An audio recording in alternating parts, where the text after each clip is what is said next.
तो जो स्टूडेंट्स आज का जो हमारा लेक्चर है वो हम जो पिछला टॉपिक हमने किए है सिंपल मोनोमोशन को उसको समराइज़ कर देंगे, ठीक है, कि आपने इसमें क्या पढ़ा है क्या नहीं पढ़ा। तो समरी से आपको अच्छा खासा अंदाज़ा हो जाएगा कि हमने क्या किया। तो फर्स्ट इसमें पॉइंट है कि a body executing simple harmonic motion always vibrate about a fix position, यानी कि एक फिक्स पोजीशन के गिर्द वो बॉडी क्या कर देती है, वाइब्रेट कर देती है, जिसको हम सिंपल हार्मोनिक मोशन का नाम देते हैं, ठीक है।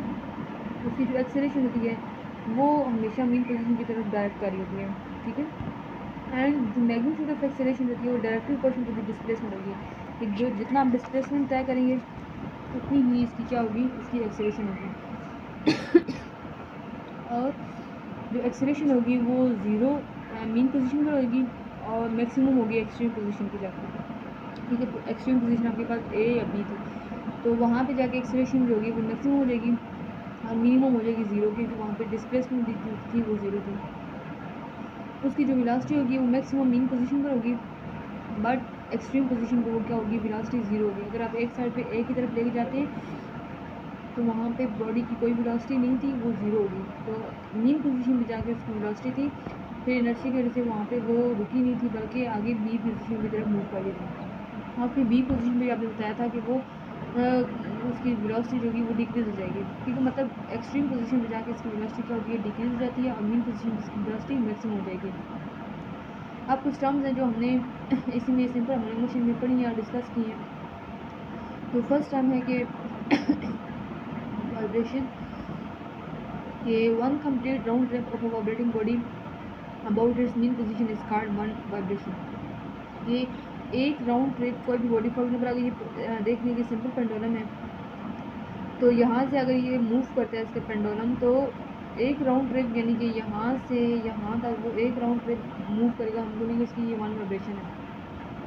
टाइम पीरियड क्या है कि the time taken by vibrating body to complete one vibration is called time period. तो टाइम पीरियड क्या है कि जितना टाइम एक बॉडी एक वाइब्रेशन को कंप्लीट करने में लगाएगी वो उसका टाइम पीरियड कहलाएगा। फ्रीक्वेंसी क्या होती है कि जितनी नंबर ऑफ वाइब्रेशन एक सेकंड में पास करेगी तो उसको हम बोलेंगे इसकी फ्रीक्वेंसी है, और वो रेसिप्रोकल ऑफ टाइम पीरियड होती है फ्रीक्वेंसी, ठीक है, यानी कि फिजिकल 1/t की होती है। एंड एम्पलीट्यूड क्या होता है कि maximum displacement of a vibrating body on other side of its mean position, यानी कि मीन पोजीशन के एक साइड पे जितना मैक्सिमम डिस्प्लेसमेंट वो तय करेगी इसका एम्पलीट्यूड कहलाएगा, ठीक है। अब नेक्स्ट हमारे पास कुछ अगर हम देखें कि इसकी एग्जांपल अगर आप देखेंगे, फाइंड द पीरियड, हमने फाइंड करना है टाइम पीरियड। टाइम पीरियड क्या था कि time taken by vibrating body to complete one vibration, कि वन वाइब्रेशन कितने सेकंड में कंप्लीट करती है, एक सेकंड में कितनी वाइब्रेशन कंप्लीट करती है, इसको टाइम पीरियड बोलते हैं। तो हमने टाइम पीरियड यहाँ पे फाइंड करना है। And frequency of the simple pendulum, और हमने क्या करनी है, हमने फ्रीक्वेंसी फाइंड करनी है, ठीक है। तो जब टाइम पीरियड फाइंड करेंगे तो फ्रीक्वेंसी हम इसी से फाइंड कर लेंगे, time period reciprocal of time निकाल के हम टाइम पीरियड फाइंड कर लेंगे।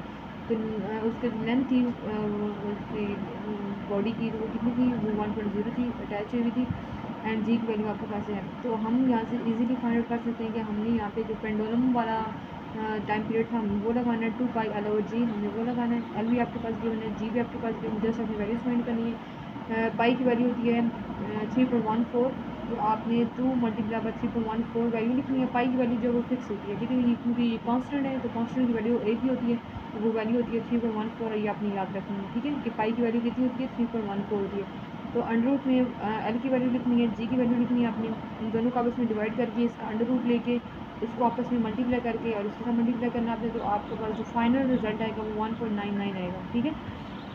अब आपने टाइम पीरियड तो फाइंड कर लिया, अब इन्होंने कहा था कि फ्रीक्वेंसी भी आपने फाइंड करनी है। फ्रीक्वेंसी आप कैसे फाइंड करेंगे, frequency of the simple pendulum is given by, यानी कि f is equal to 1/t, और 1/t आपके पास 1/99 है, तो इसको डिवाइड करेंगे तो वो 0.50 हर्ट्ज की इक्वल आता है, ठीक है। तो ये आपके पास आएगा। अब नेक्स्ट हम आपके पास जो टॉपिक है वो डैम्प्ड ऑसिलेशन है। अब डैम्प्ड ऑसिलेशन का क्या मतलब होता है कि डैम्प का मतलब होता है कि उसको डिक्रीज़ कर देना, ठीक है, कम कर देना। ऑसिलेशन मतलब वाइब्रेशन या जो भी ऑसिलेशन आपके पास उसको कम कर देना।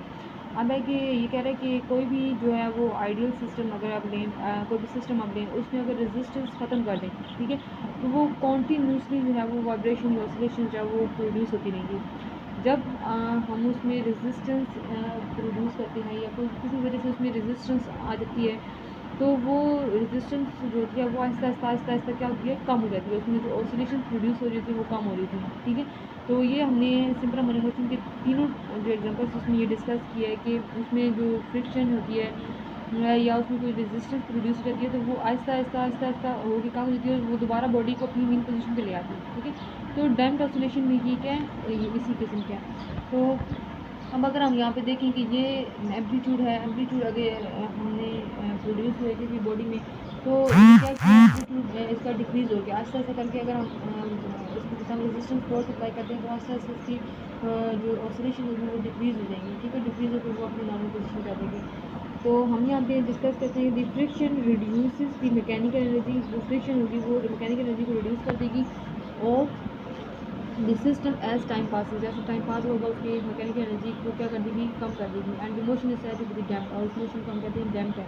This damping progressively reduce the amplitude of vibrating body, vibration of body. तो वाइब्रेशन ऑफ बॉडी जो एम्पलीट्यूड होता है उसको क्या करता है, ये डिक्रीज कर देता है। अब नेक्स्ट आपके पास इसकी एग्जांपल है कि डैम्प ऑसिलेशन कहाँ हम इस्तेमाल करते हैं। तो shock observers in automobiles are the one practical application of damp motion. तो शॉक ऑब्जर्वर क्या हमारे पास, यानी कि शॉक कोई भी आपको झटका लगता है, शॉक मतलब झटका। ठीक है, ऑब्जर्वर मतलब ऑब्जर्व करना, यानी कि शॉक ऑब्जर्वर की एक ऐसी डिवाइस का नाम है जो ऑटोमोबाइल में प्रोड्यूस होने वाले जो आपके पास डैम्पिंग है, जो जो झटके आपको लगते हैं, ठीक है, जो आपको झटके वगैरह लगते हैं गाड़ियों में, तो वो उसको ऑब्जर्व कर देता है और आपको फिर वो जो झटका गाड़ी लगा रही है, ये जंप वगैरह लग रहे हैं आपको, वो नहीं लगेंगे। ठीक है, तो ऑटोमोबाइल में इसका ये काम है।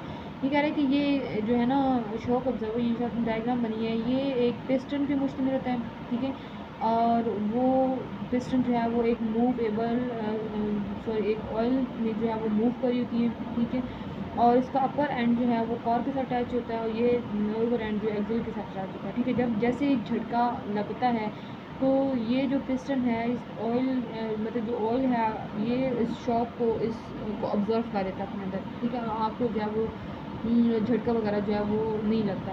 ठीक है, कुछ ऐसी गाड़ियाँ होती हैं, मतलब कुछ खस्ता हाल ऐसी गाड़ियाँ होती हैं जिसमें मतलब ये शॉक ऑब्जर्वर लगा होता है लेकिन वो इतना खास काम नहीं करता, वर्किंग नहीं होती ऑयलिंग की वजह से।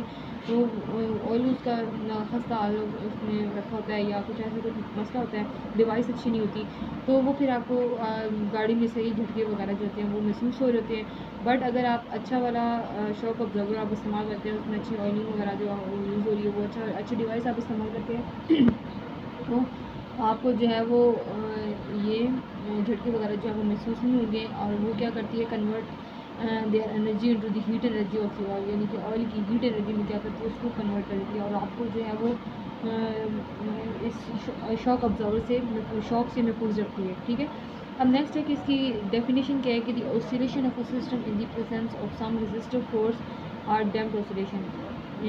ठीक है, तो ये इसकी यहाँ पे हमने बता दी थी, इसकी डेफिनेशन में क्या बता रहा है कि the oscillation of a system in the presence of some resistive force, यानी कि किसी भी रेजिस्टिव फोर्स यानी कि कोई भी फोर्स हमारे पास आ सकती है। ठीक है, तो उस फोर्स की वजह से जो ऑसिलेशन प्रोड्यूस हो रही होती है तो उसको हम बोलते हैं डैम्प्ड ऑसिलेशन। हम यहाँ पे ये करते हैं कि अगर यहाँ पे डैम्पिंग इस्तेमाल नहीं की जाती तो ये वाइब्रेशन या ऑसिलेशन जो प्रोड्यूस हो रही हैं वो इसी तरह से रहेंगी। ठीक है, फिर आपको वो झटके वगैरह जो है वो महसूस होते रहेंगे। ये ऑसिलेशन या वाइब्रेशन को क्या करता है, कम कर देता है। ठीक है, यहाँ पे आप देखिए टाइम पासिस के साथ इसकी जो ऑसिलेशन है, जिसका वाइब्रेशन, जिसका एम्पलीट्यूड था वेव्स का, वो कम हो गया। ठीक है, तो इसी वजह से आपको जो गाड़ी में ऑटोमोबाइल में जो आपको झटके वगैरह लग रहे थे वो नहीं लगेंगे। ठीक है, तो आज का हमारे पास यही टॉपिक था। हमने इसकी समरी पढ़ी है। समरी में हमने वाइब्रेशन के बारे में हम डिस्कस किया, टाइम पीरियड, फ्रिक्वेंसी और एम्पलीट्यूड के बारे में डिस्कस किया। ठीक है, साथ ही हमने डैम्प्ड ऑसिलेशन के बारे में डिस्कस किया कि डैम्प्ड ऑसिलेशन हमारे पास क्या थी। और ये आज हमारे पास टॉपिक क्या है, उसी तरह मोशन का हमारे पास खत्म हो गया। नेक्स्ट अब हमारे पास जो चैप्टर जो हमारे पास टॉपिक होगा वो वेव्स को हम डिस्कस करेंगे। ठीक है, तो बच्चों यही आप लोगों ने काम जो है वो याद करना है और ये अपने कॉपीज़ को लिखना है। ठीक है।